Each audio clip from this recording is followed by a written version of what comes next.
आशीर्वाद को मम्मी कहो हमके कुछ जानकारी नहीं खे। आई मार सूटकेस में का पड़ा तू का सरियावत हो।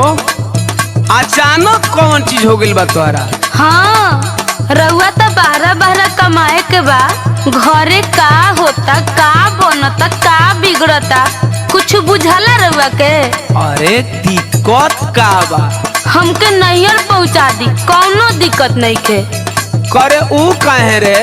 सुनी एक में ना रहब सैया ठान ले ले बानी, एक में ना रहब सैया ठान ले ले बानी, एक में ना रहब सैया ठान ले ले बानी,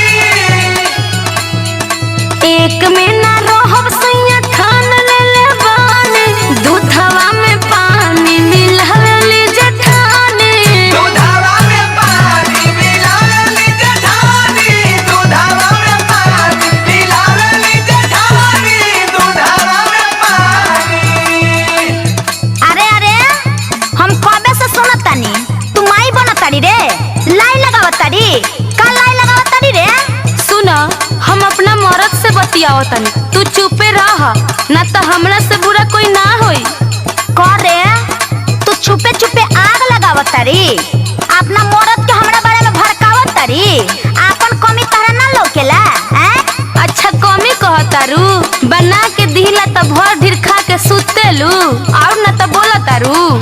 हाँ तू का बना के देवेलू हमरा सब पता बा, दूध घी खा के तू त भइल बड़ी मोटी, दूध घी खा के तू त भइल बड़ी मोटी, दूध घी खा के तू त भइल बड़ी मोटी,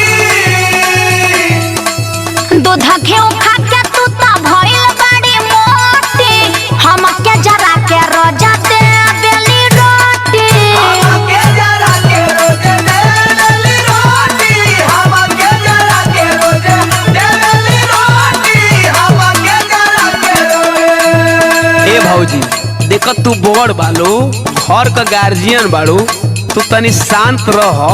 ई कौना बात पर गुस्साइल भी तनी कहे द, हम सुन लेही। बड़ी दिन के बाद हम बाहरा से आइल बानी। अच्छा हाँ हाँ सुन लो। अरे आजकल के मरद तो मेहर बसुआ होइए गइल बा। ए सुनी जी, ए सैया हो सासू के छाती पर चढ़ के मलिकाइनु बनेली, कि घिउ दूध दहिया साजा अपने घरे में धरेली, कि घिउ दूध दहिया साजा अपने घरे में धरेली, कि घिउ दूध दहिया साजा अपने घरे में धरेली।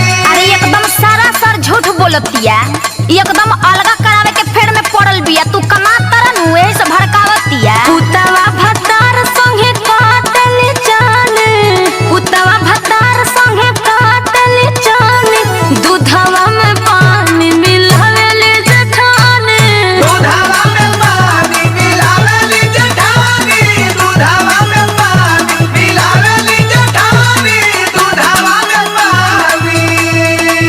ए देबर बबुआ, हई तार मेहरारू बिया एकरो सुनो, लेकिन हमहू हाथ जरा